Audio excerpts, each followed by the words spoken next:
episode of the Type 1 Lifting Podcast. I have the creator of Victory Grips, Victor Pellegrino. How you doing? Good. How are you? Not bad. Like I said before, we were like DMing each other back and forth, and you said that you go to bed at 8 o'clock. I was like, holy cow, that's like amazing, first of all. So Yeah. how are you able to go to bed so early, first of all? My natural chronotype, I'm a morning person, always have been. And you know, growing up as a kid, I was the first one out on my block, knocking on friends' doors. My parents would get aggravated at me and tell me to go away. It's too early.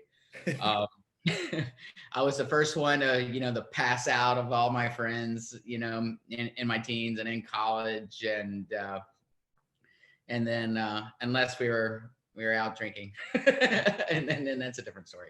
Yeah. That was college. But my natural chronotype is a morning person.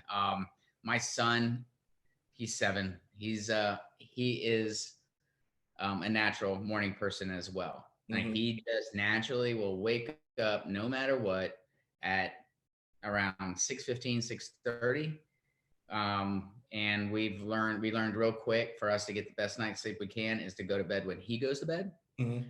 And so 8 o'clock it is, and it just feels natural. Yeah. So Yeah. I go to bed. I go to bed by 8:30, and I'm up by 4:30. I'm in my home gym by 5. Yeah. That's exactly like me. Like I wake up at 4:20, go to the gym, work out, and then my son wakes up at like 6:30 every morning too. And granted, like I wish I can get more sleep, but I typically go to sleep around like 10 o'clock. So I get Oh, like 6 or 7 hours of sleep. I know it's not good, but I mean, it's what I got to do. but some people could operate like that. Some Yeah. people could totally operate on 6 hours or so sleep, fine, and be totally fine. I think like Jocko Willink, Mm-hmm. he's one of those type of characters, but I am not. If I get anything like 7 hours is pushing it. I need like 8 or 9. And there is something that's very like that difference between 7 hours and 8 hours for me is like Huge. big. It's huge. But yeah, like my optimum is 9 hours. If I could just the days I sleep like 9 hours, I feel like a rock star. Yeah. Usually for me on weekends, I'll sleep till like 8:30 because like my son wakes up at like your son wakes up at like 6:15, 6 o'clock. He'll go downstairs in the basement, play like Mario Kart on the Wii or get on his tablet in his room and just kind of like just sit there, just chill out. And then, I'll wake up, I'll get back home and I'm like, all right, let's get ready for school and stuff like that. So, I mean, my daughter is exactly like my wife. She'll like sleep till like super late and doesn't care. She gets, she wants to sleep as much as possible. Yeah. Yeah. Yeah, my wife gets a lot of sleep. That's why no matter how healthy or what I do, health and nutrition wise, I think she's going to outlive me. Yeah. So do you have any other kids at all or just one? We are one and done, man. We had our son. I think it's later in life. We were both, my wife and I were both in our 40s, early 40s, and so we had they treated her like a dinosaur despite being advanced maternal age. Mm-hmm. And then so we had blessed with a perfect pregnancy, and he came out great. So we're like, we're done. And Yeah, that's about it. I hear you. Like that was when we were talking about having another one. I was like, I'm cool with one. So I was like 30, 37, 38, and I'm like, because having the first one, I was like really nervous of, having one kid. First of all, like this is like a whole new change in life, and not like I don't know what to expect. And so having a second one, and I'm glad I did. Like don't get it twisted that like I didn't want the second one, but I'm glad we had both of them. But it's just like, man, having two by yourself sometimes it's like holy smokes. Even three, like I can't imagine people have like 3 or 4 kids. Yeah, I think there's I think it really is doubling, the workload at 2. And I think from my friends, talking to my friends that have like 4 kids, they're like, after 3, it's like, whatever, they kind of, and everybody ends up taking care of them, as it becomes this little village, and everybody pitches in and helps each other. But I'm not in that disposition. Yeah. We're great with one. I love being a father. It's a challenge. It's fun. It's fulfilling, but I'm good with one. Yeah. So does your son go into the gym with you to work out with you sometimes? Yeah.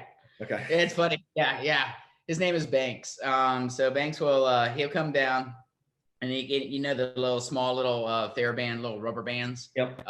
He puts that on his head like a headband, and he takes off his shirt and he grunts, and I'm like, "Are you? Do I really do all that?" You know? So, but we recently bought an assault runner, and we mainly bought it for him, Mhm. um, because we were at Power Monkey Camp, and he just jumped on the assault runners and had a good old time, and so we recently bought an assault runner, and he gets on there and he'll do intervals, comes up with his own workouts. It's pretty cool. Yeah. It's fun. I hear you. Yeah, when I had my basement, that like with our home gym pretty much in our basement, now we like finished it. We would do a thing called next station. So we do like 30 minutes of work, 10 not 30 minutes, 30 seconds of work, then 10 seconds to figure out like where the next station is, and then do it again. And we'll do it for a couple rounds and stuff. And so he uses my old lacrosse sticks as like the barbell to do like Olympic lifts. He has a 3 pound kettlebell, and he'll do like the kettlebell. And we had an elliptical too. So he would get on the elliptical and just kind of cruise on it. And he loved Yeah. it. So it's so cool just seeing them interested in what you're interested in. Yeah. Yeah. And I'm big on not pushing him and trying Yeah. to, you should do what I do or do the things that I think you should do. It's kind of like that dance of like, all right, if you're interested, I'll guide you and I'll help you. I'm not going to push you doing it. But I'm glad he takes it seems like he takes to fitness more than he does to sport. Yeah. Uh, which it kind of takes after me in that aspect. I was a gymnast growing up and played various sports, but I always liked training more than I actually liked the competition part of it. I was Yeah. always big conditioning. Yeah. So you talked about you being a gymnast. So how did you get even involved with that when you were a young kid? Yeah, I started late. I started at 12, and I had to beg my parents for over a year to let me go into it. My dad was always into traditional sports, especially baseball. I Mm, played baseball for like 9 seasons, and for my dad, and my dad was a coach. He just loved baseball. He yeah. just like that was his thing. So I indulged him in that sport. And then I saw the '84 Olympics, and that's when it was in LA, and Team USA, the guys took the gold. Of course, Russia was that was back in the Cold War, so Russia Mm, boycotted the Olympics then. So it's probably had a chance say in why the USA won gold. But nonetheless, I watched the men's gymnastics, and I was absolutely hooked. I was hooked by what they could do, the strength, the various acrobatic moves, the physique that came with it. I was like, dang, I want to do that. mm. So begged my parents, they finally let me get into it, and just went full bore into it. It's kind of in my personality. It's hard for me to. I'm an all or nothing type of person, and I'm getting Mhm. better at not being an all or nothing person. But yeah, and then I got into that, and um, got pretty good for how late I got into it, and the time frame, just because I was just tenacious about training. I would train. I had a pommel horse in my gym. I had rings and in my garage rather, and I would just train whenever I had a chance. And then I realized I wasn't going to go to the Olympics. It was kind of like next level. It's like once I turned 16, I was like, all right, I either go really hard and I go and get into a college program, Mhm. or I kind of shift gears. And I shifted gears, and that what led me into actually performing Okay. acrobat. Yeah, very cool. Now, I did look at your LinkedIn. I know you haven't been on it in a while, but it says that you were in the Marines for a little while. So I'm a fellow veteran too as well. I was in the Air Force. What made you decide to go into the Marines compared to like all of the other branches? Because I'm not as naturally smart as you. Yeah. You know, if I'm thinking back, I was like, dang, I should have either gone Air Force or I should have gone Coast Guard. You know, I just think Coast Guard would have been like, now we're looking back on it, you're on the water, you're on coast, they got cool stations, and you're always doing something fun.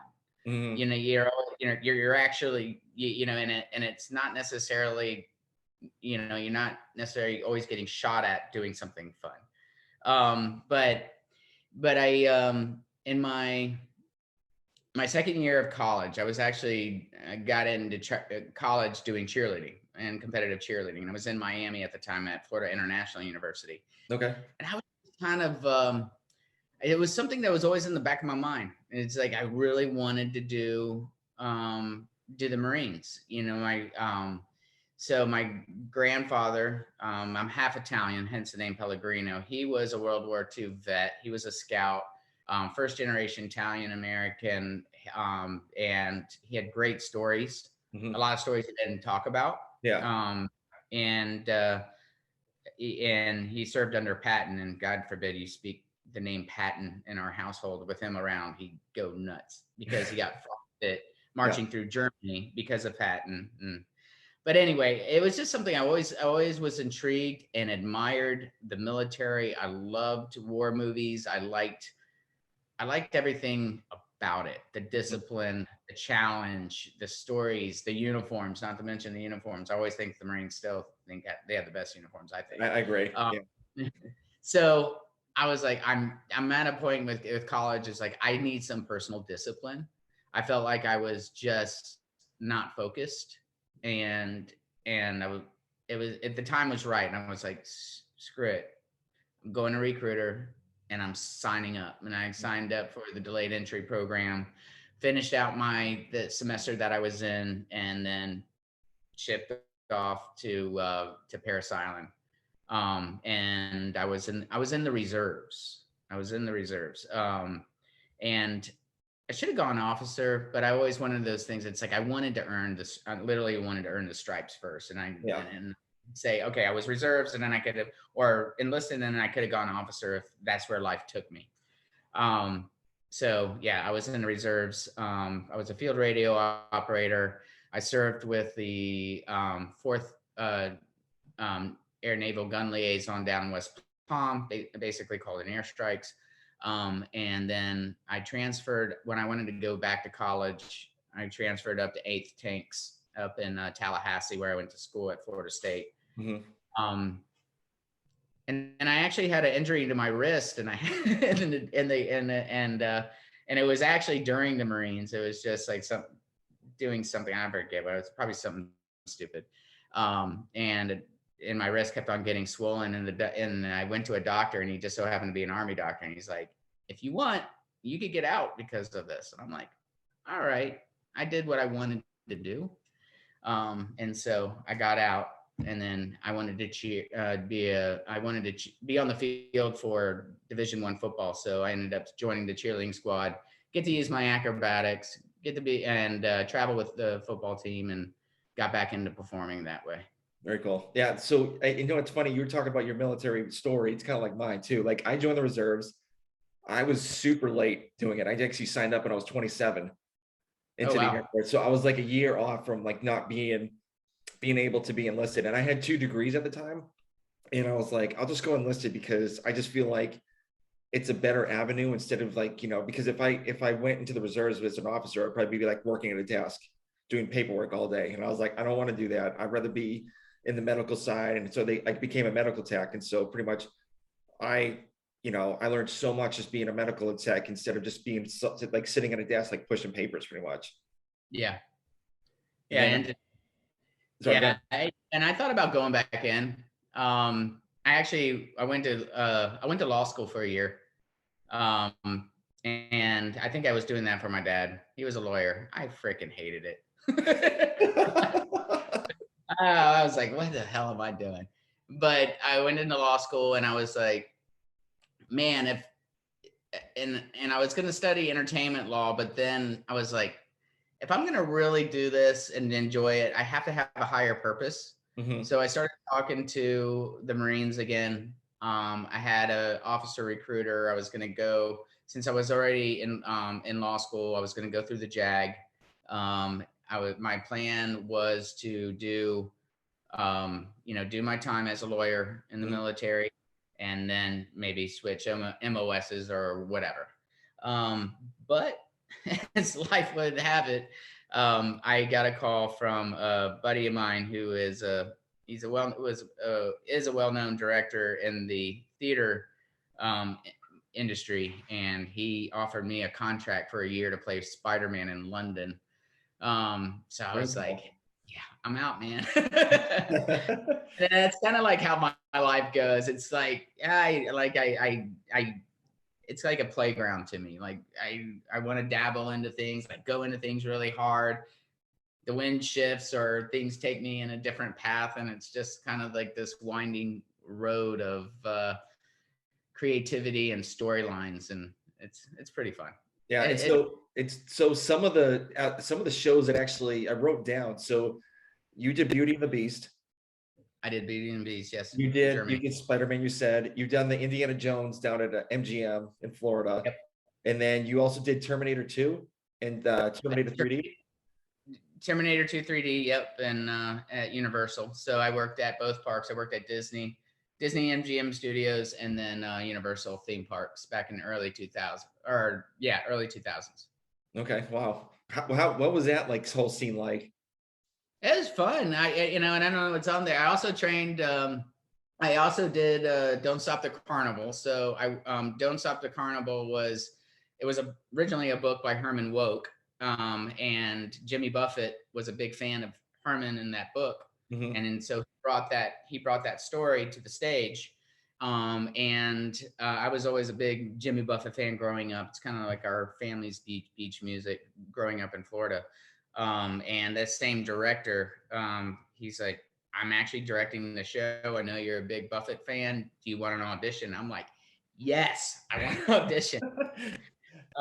And so, lo and behold, I made that. I got to work with Jimmy for a whole summer.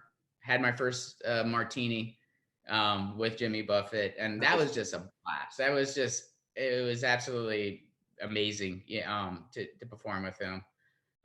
But yeah, doing the whole theater world, that's a different world, and it was different from the perspective that I wasn't your typical cast member. I was a gymnast and in a gym rat. I've always been like, my first job was in a gym at 15 years old. And have worked in the fitness industry one way or another throughout all this stuff. It always came back to the gym, and I was always a part of a gym one way or another, working, training, being a trainer, training myself.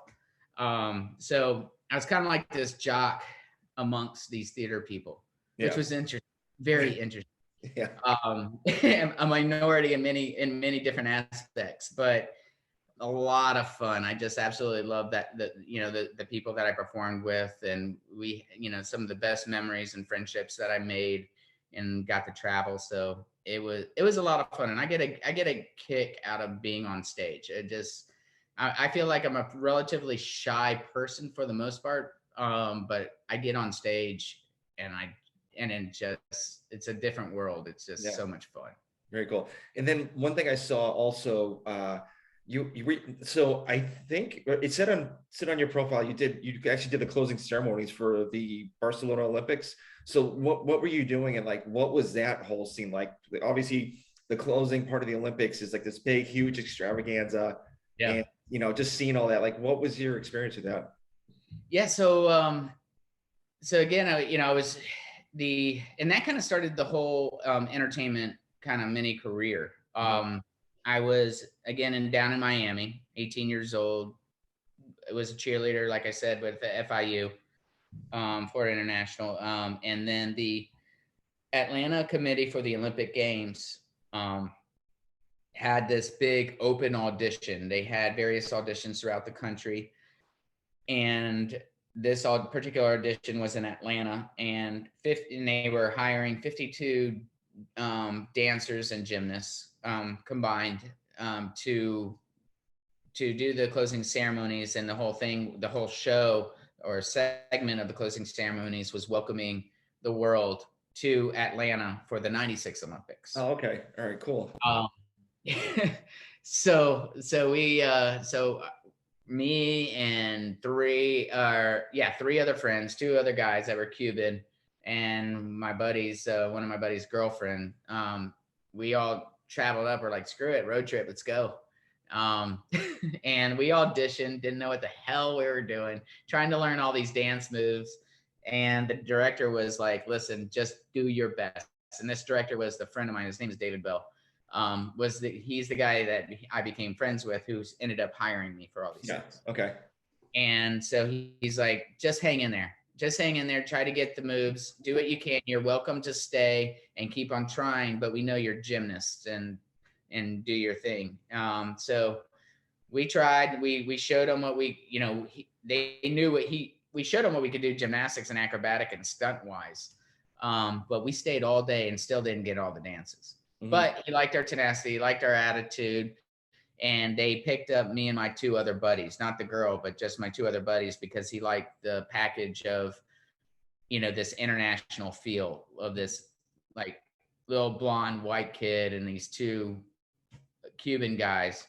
And so they hired us. They flew me up early to choreograph some of the acrobatic sequences in the show. And that was 3 weeks. We did 2 weeks in Atlanta, a week in Spain. Blast.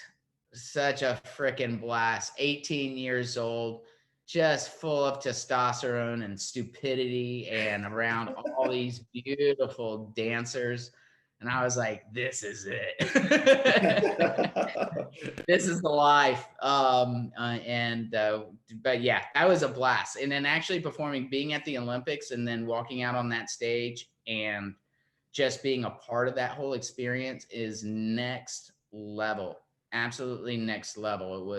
We were in the Olympic Stadium, and the Olympics ended with the marathon runners running through the stadium and doing their last, I think it was their last, actually, it was either a last 800 or 400 meters. Mm-hmm. And I was literally watching them in like the pit, watching them zip by, and collapsing at the finish line.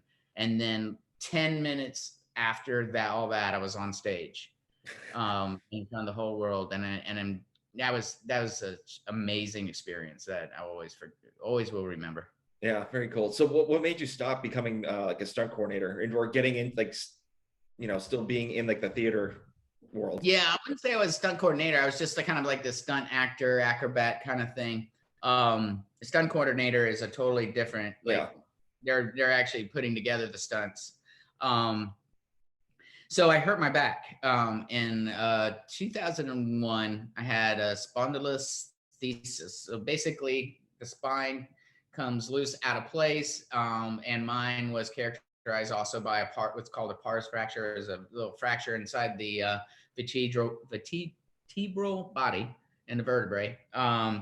And so this was during the Indiana Jones time. And it's a common ailment amongst gymnasts, and it was hurting. It was hurting, on my days off or when I was cold. We were tumbling a lot, doing 6 shows a day. And I think that just kind of aggravated over time amongst everything that I did.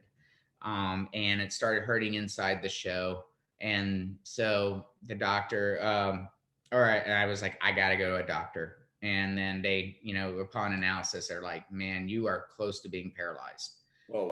So they said, you're lucky to be in shape. You have a lot of musculature that's holding everything together, but we got to go in and fuse it. And we recommend you stop performing. Mm-hmm. So that's the course I took. My undergrad is related to the exercise sciences. And so, no pun intended, fell back on my college degree. And again, falling back to what I call base is fitness, and started my career as a personal trainer. Yeah, very cool. And so later on, like towards, you went to SCAD as a grad school student. So as a project manager kind of deal? Yeah, design management. I'm sorry. Yeah, so I've always been just a tinker. I just like creativity to me is like to me is part of my identity. Mhm. Just coming up with ideas, thinking of new things, playing with different designs, whether it be new exercises or new pieces of equipment, and that's why I liked training people a lot because to me it was a cool little playground. I could come up with a certain exercise, test it, see how the body reacted to it. So it was fun. So I had a desire to create fitness equipment, and I was like, let me do something different. And I was kind of searching what I wanted to do, and so I got in. I ended up getting in SCAD. Um, just displayed some of the things I was just kind of playing with. I didn't necessarily have a portfolio, but I showed one of the directors, stuff I was working on, and he's like, "Yeah, you're just." He's like, "Yeah, there's something there that we could develop," and it ended up in design management. And design management, it's a little different it's a lot different from industrial design. What it's doing is basically you're overseeing design projects. Mhm. You're doing a lot of design research. It taught me how to research. It was design school at SCAD. Was it made me learn a lot about myself because it made me realize how I think and what is the best environment for me to learn in. And design school was it. It was very non-traditional and very different from your typical academic setting. A lot of doing by playing, research, observation, and it just felt so natural to me. Mhm. And it was kind of from there that kind of sparked it was the catalyst really for what Victory Grips was to eventually become, because it laid the foundation of how I approach ideas, Mhm. how I approach research, and even how I approach life. It comes down to just being a silent observer and just observe first, ask a ton of questions, immerse yourself, and just kind of figure things out. And that's exactly what I did to end up eventually creating the Grip Company. Very cool. Very cool. And then later on, you actually you actually owned a box, CrossFit Identity. Yeah. So obviously, like there's like different avenues you've gone to. So what made you, I mean, I know when did you get involved in CrossFit, and when did you decide like, hey, maybe I should just own my own gym? Yeah, I graduated SCAD in 2009. Went to SCAD Savannah because there's an Atlanta campus and the Savannah campus. So went to SCAD Savannah, and then ended up getting a job with a startup company, kind of out by where you live. And that was a good experience because it taught me everything not to do in business. So I started with that company, and that was just not going well. So I again went back to base, got a job at a gym that I had a job at before in Atlanta, and started personal training and doing group fitness instruction. I pretty much taught every damn group fitness thing you could probably think of, Mhm. from step aerobics to spinning to high impact aerobics to body pump, and then of course personal training. That's just kind of what you did as a fitness person growing up in fitness in the 90s. Yeah. And so got a job again with Athletic Club Northeast, and there was a guy named Keith Walker who was a fellow trainer, and he was about 10 years older than me, fit as hell. And he was like, "Have you heard of CrossFit?" And I'm like, "No." And this is in 2009. So, I would say it's kind of like where CrossFit definitely was not hitting critical mass. It was just kind of really gaining speed as it progressed from California. And he's like, "Well, let's do a workout. And he said, and so he gave me Nate. Okay. The whole 20, you know, with the ring muscle ups and handstand push-ups, kettlebell swings. And that was kind of like, that was just like giving me crack because I'm like, all right, so it's super intense. I got to do gymnastics work, and he's like, he goes, you're gonna have to do a muscle up, and he goes, here's what a muscle up is.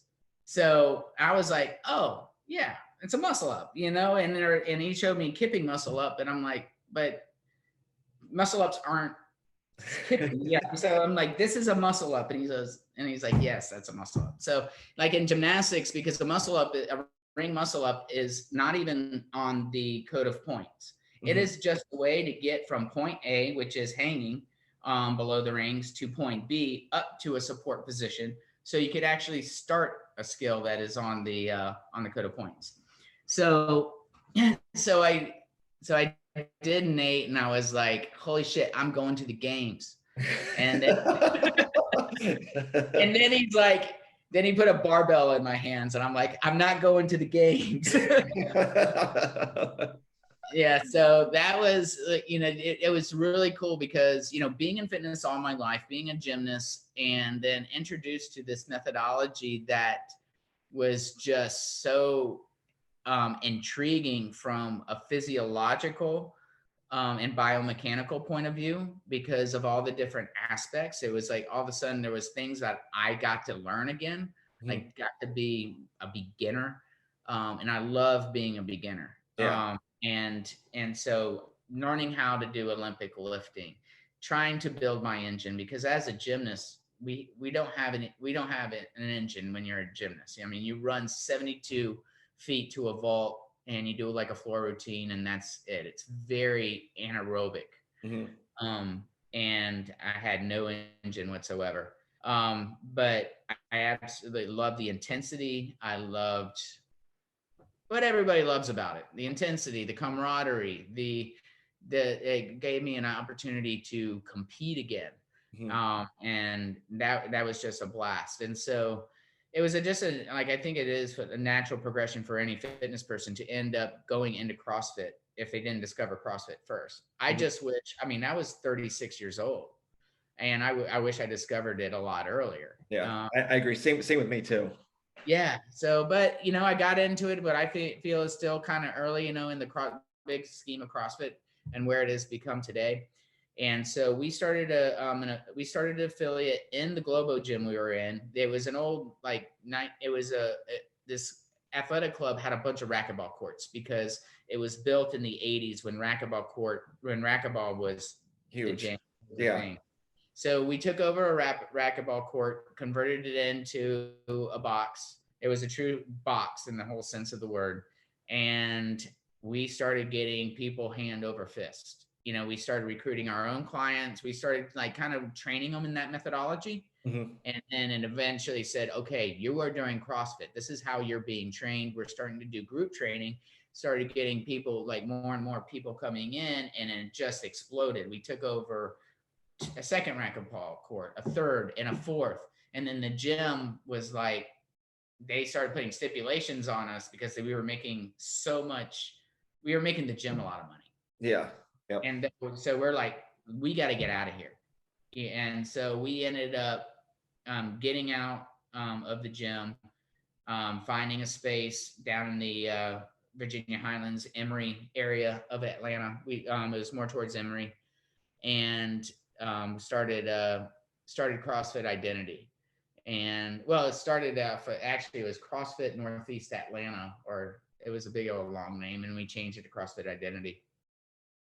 And and it still exists today. So started that affiliate. Eventually my buddy Keith Walker, he wanted to get out of the business and do something else. I bought him out, and then started running it. And then that's when I came up with the concept of the grips. Yeah. Okay. And then the rest is history. Yeah. So speaking of victory grips, so what do you remember, when the first idea like popped in your head while like working at the box? No, ironically, it was not working at the box. It was just being around the box. But so in Atlanta during that time, my buddy from grad school, he was a master's of furniture student at the time, and we shared the same building. It was in the same building at SCAD that both degrees were in. There were several disciplines. It was industrial design, furniture design, design management, all in what was called the Gulfstream building at SCAD. Okay. And so he moved to Atlanta. He got a job in Atlanta, and we were, poor post grads and all that. And even though I had the gym, it was still, dealing with student loans and all that. Yeah. So we would just hang out at our house at our back deck in Atlanta and drink bourbon and come up with ideas. Yeah. And it's just kind of, you get the bourbon kind of gets the creative juices going. We would just have a blast playing music, talking about ideas. And then that's when the concept came up, and it was just like tunnel vision. And I went the next day, I went to Home Depot, got a bunch of different garden gloves and started cutting them up in different designs, because my whole thing was that I wanted the grips to feel and function like actual gymnastics grips do for the sport. Yeah. Gymnastics, but they needed to be redesigned specifically so that they work seamlessly within any given workout situation. And so that's where kind of the uniqueness comes from. Okay. Yeah. Very cool. Very cool. So do you still have like the first rendition of those gloves? I do. I wish I had them like right beside. I don't throw anything away. Like when it comes to that, I keep all my various prototypes, and I'm constantly prototyping. It's just not like I just did a design back then and it took off and that's what it is. It's constantly changing. It's this evolution. Like, to me, it's just it's like an ongoing project. It's a creative outlet. And it just, and it's fun. So I just want to constantly improve it. It's my sport now. It is my way of, I don't compete CrossFit anymore. I'm more focused on, health and longevity. But when it comes to the grips, it's my way of competing. So it helps me allow athletes to be better and perform better. But it's also my way of working on weaknesses as it pertains to the sport. I'm constantly looking at the way the grips could be more comfortable, perform better, different materials. So it's this ongoing project. And I keep absolutely every little scrap of material and idea, just so I take them out every now and then and stare at them and be like, okay, what am I missing? What am I not seeing today? I can imagine what your garage looks like. Well, actually, now it's just a full-on gym. Like the garage, we actually I used to do everything. I used to cut the grips, sew the grips, everything, 100% everything. We ended up running the company out of the gym, out of our garage, and eventually that's evolved. Now, we've outgrown that. Now my garage is just my gym. It's a full-on gym, and it's kind of like my lab. But now we're getting a big commercial space in Savannah. We outgrew this. Once we outgrew our garage, we went into this smaller space. We're busting at the seams. So we got a new commercial space where I'm going to have a creative lab in there. And then we're also starting an affiliate in Savannah. So it's all coming. Cool. Very cool. Very cool. So did you have like other people like test it out, or is it just mainly like you testing it out? No, it's like you can't work in a vacuum. And that's been a big part of the testing and the evolution of the design is getting them into the hands of the people that use them. And that's still constant to this day. So when I was formulating the concept and I had the gym, my members were my And I would just literally, like, I was measuring people's hands, and they were like, they got at the first they thought it was weird, but after a while they're like, oh, Vic is just doing his thing, because I'm like measuring lengths of fingers and widths of hands and circumferences, and doing, just studying everything, observing people, looking at their hands, look at how they rotate over a bar, what they do with grips in mid workout, asking people, it's like, why did you do that? Like, in with the grips, and they're like, oh, I didn't even realize it. And I'm like, and so and then giving them to people, and once people like started, they're like, hey, these are actually pretty good, can I buy them from you? And so it just started to where I would just sell them to them at cost, so I could just cover costs. Yeah. And then eventually I was able to have something that went to market. But today, whenever I come up with a new concept, I'm always reaching out to customers. Like, different customers may have different issues with our grips, whether it be body mechanics wise, size wise, various different factors. Some people go through grips faster than others for one reason or another. And I bring in customers and athletes of all abilities. And the games athletes, they're easy because they're like, their body mechanics are super good. They're very efficient. Yeah. And they make grips last. But it's your ordinary gym member, no matter what the size. It could be a dainty little, a $125 woman to a 250-pound, former football player, who's doing muscle ups. Yeah. So I get the gamut. And actually, I'm in the middle of testing, or about to start testing, something that's extremely important. And so I got about 100 athletes slated, 100 CrossFitters slated for that test. Okay, very cool, very cool. So, how many prototypes did you take? I think I read it. It said you had 20 prototypes before you like made the finishing product. Yeah, easily. It was over the course of like three years or so. And a lot of it was like, it wasn't like constant 3 years, kind of coming in and out of focus. Like, if you study different, and I always thought, like, God, man, I'm slacking. Why am I not like focusing? But that's, if you look at various different artists throughout time, it's that in and out of focus, how creativity happens, not to compare myself to Da Vinci, but Da Vinci, that was like like he would come up to a painting like the Mona Lisa and just do a stroke and then walk away and not touch it for months. Yeah. So it was like this touch and go over the course of 3 years, and then it kind of snowballed as I gained more momentum. And it wasn't until like, do you remember Grid? Yes, I was actually that was one of my questions of you doing the grid league too, but you went to Victory Grip, so I was just like, all right, we'll just stick to that. But yeah.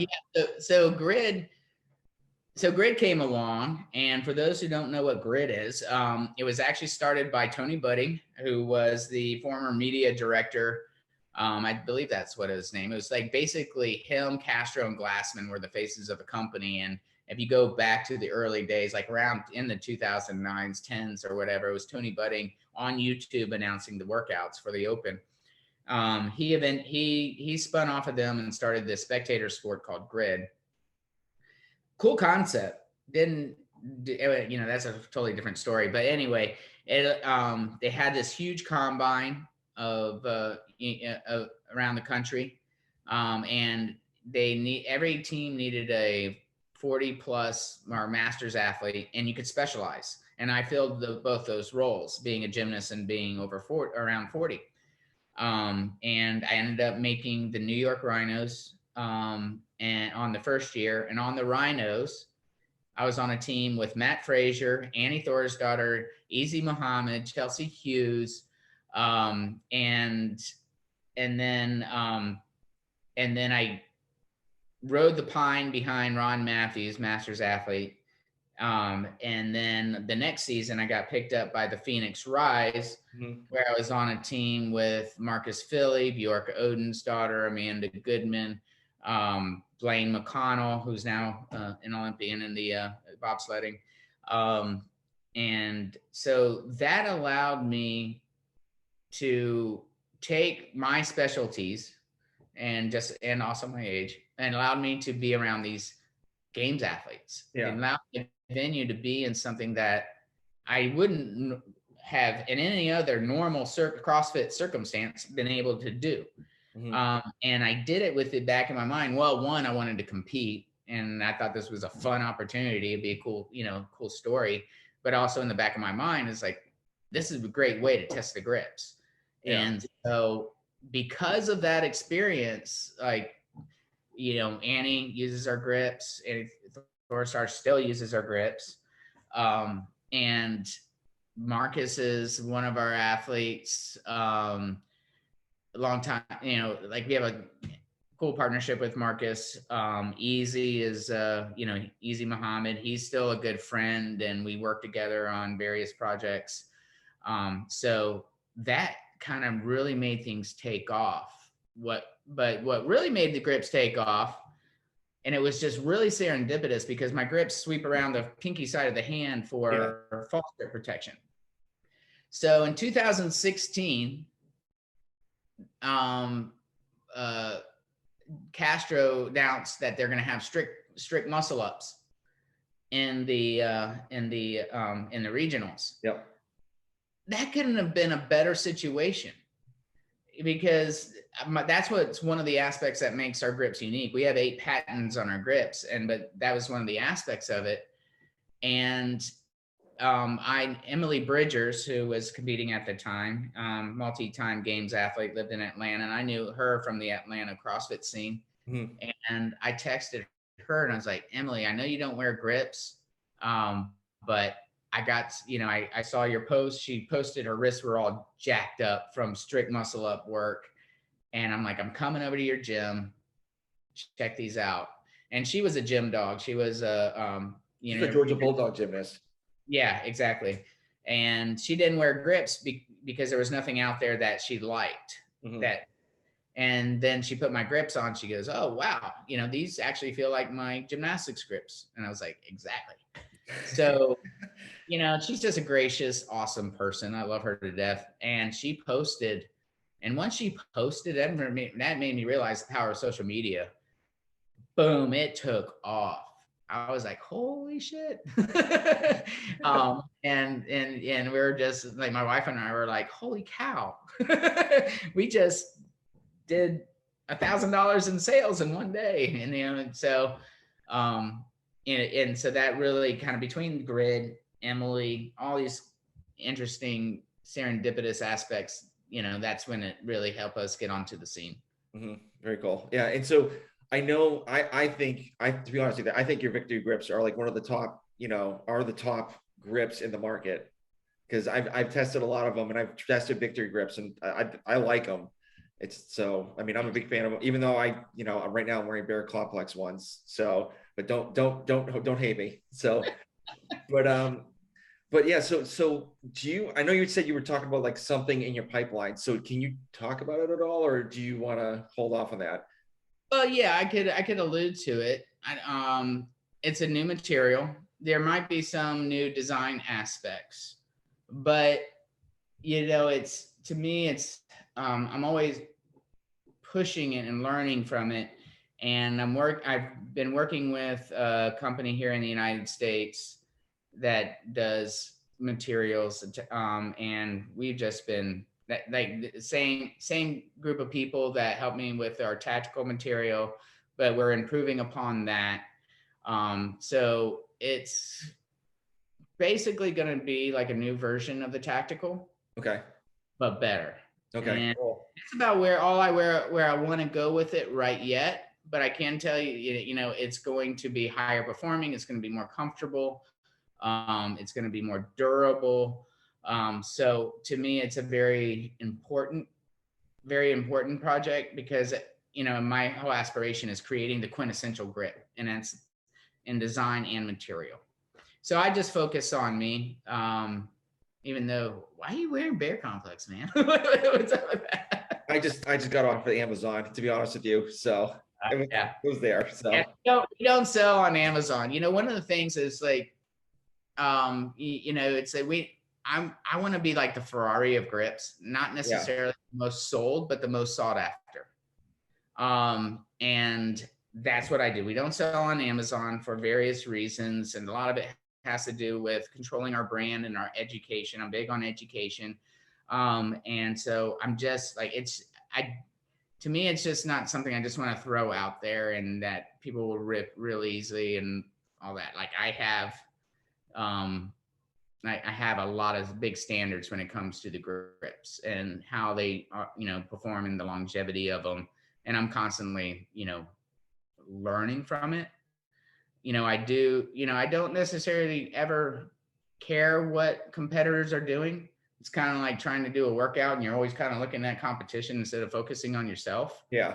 Um, but that doesn't mean I don't test their grips, for flaws or for, where, strengths or what have you. I have a whole cool, interesting guillotine test that I haven't displayed yet, where I could literally mimic how a grip is going to rip, like in what way, where the rip is going to occur, how it's going to occur, and how fast it's going to occur. And I call it the guillotine test. And Okay. basically I clamp a grip to a pull-up bar. And then I probably shouldn't be saying all this. So the grip is clamped to the pull-up bar. The wrist portion is clamped to a dumbbell. The dumbbell is clamped to a kettlebell, a chain and a kettlebell, and I drop it. There's a lot to it, but it is incredibly accurate. So I test my grips for how they're going to rip. It's like a crash test dummy, and I compare that to how other companies' grips rip, and I know exactly where their flaws are at. Mm-hmm. And so if my grips are not beating them, I'm not going to like release a certain design or a certain material. Like whatever I'm going to put in there has got to make sure it exceeds the strength and durability in that test alone, compared to other competitors. It's it's like a benchmark for me. Okay. All right. That's Cool. how I pay attention to the competitors, and then just kind of seeing what materials they're doing, and they're like, yeah, no, still don't got me. Yeah. Yeah. Yeah. Well, I have, there's one that I have that I was testing out, just trying out, not victory. It was something else. We'll talk after about it.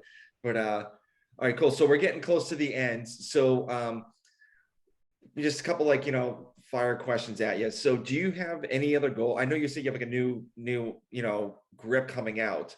So do you have any other goals that you have, like personal or business wise?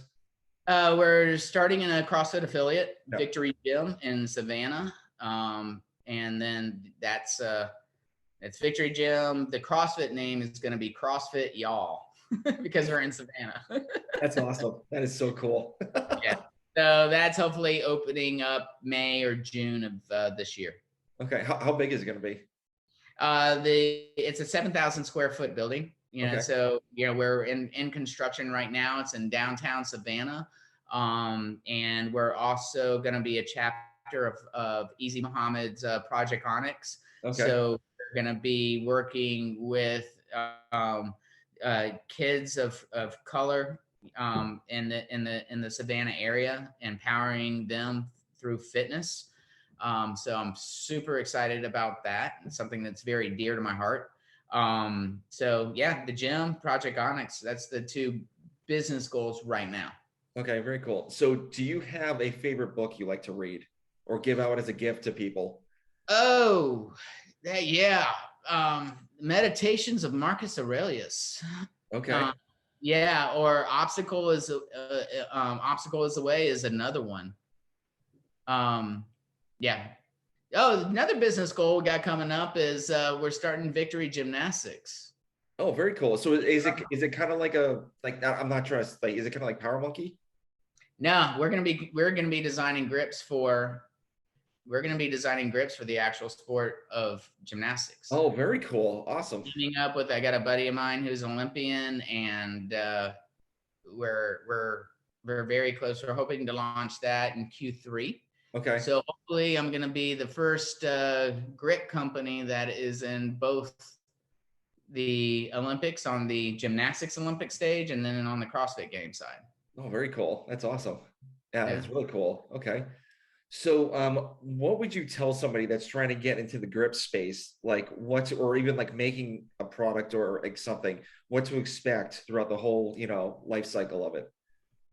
Uh, well, I wouldn't say necessarily, be so narrow on if somebody's trying to get into the grip space, as opposed to it's better to ask, if somebody's got an idea, no matter whether it's a idea that has to deal with fitness or any other type of idea, is to just do it. Action is the what you got to focus on, Hmm.